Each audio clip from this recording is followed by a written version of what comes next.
আমি elevator education থেকে Souvik sir কথা বলছি। কেমন লাগছে? 26শে নভেম্বর থেকে তো পরীক্ষা। আজকে তো প্রায় 21 তারিখ হয়ে গেল। আর কদিন। যারা পড়াশুনো প্রথম থেকে করেছে তাদের কোনো চিন্তা নেই, তবে যারা পড়াশুনো কখনো করেনি, এই 15-20 দিন আগে যারা বই খুলছে তাদের জন্য বিশাল একটা কমেডি হচ্ছে 26 তারিখ থেকে।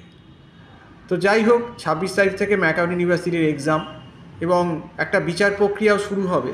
বিচারটা হচ্ছে যে কারা পড়াশুনো করেছে এবং কারা পড়াশুনো করেনি সেটা এক্সামের মাধ্যমেই বিচার, এবং তার রেজাল্টেই একটা রায় বেরিয়ে যাবে। তো আমরা প্রথম থেকেই বারবার বলেছি যে স্টুডেন্টদের তোমরা ডে 1 থেকে পড়াশুনো করো।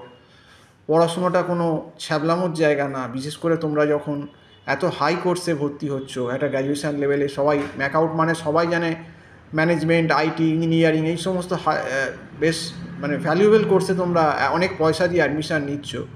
কাজেই সেক্ষেত্রে বলবো যে বাবা মায়ের পয়সার দামটা যারা যে খরচা করে তোমাদের পড়াচ্ছে সেটা অন্তত দেওয়ার চেষ্টা করো। সেই জন্যেই আমাদের বারবার ভিডিও করা, সাবধান করা, বলা।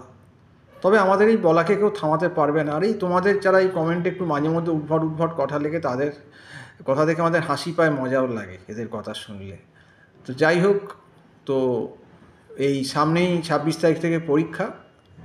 তাও সবাইকে আমি উইশ করছি যাতে তোমাদের পরীক্ষা ভালো হয়। বিশেষ করে যারা ভালো পড়াশুনো করেছো, ডেফিনেটলি তোমাদের পরীক্ষা ভালো হবে, তোমাদেরকে আমি উইশ করছি। এবং যারা এবারে পড়াশুনো করনি তারা এই সেমটা হয়ে যাওয়ার পর শুধরে যাও। না শুধরালে কিন্তু আবার এই সেমের মতো অবস্থা পরের সেমেও হবে। তো আজকে অবধি বলেই শেষ করলাম। নমস্কার।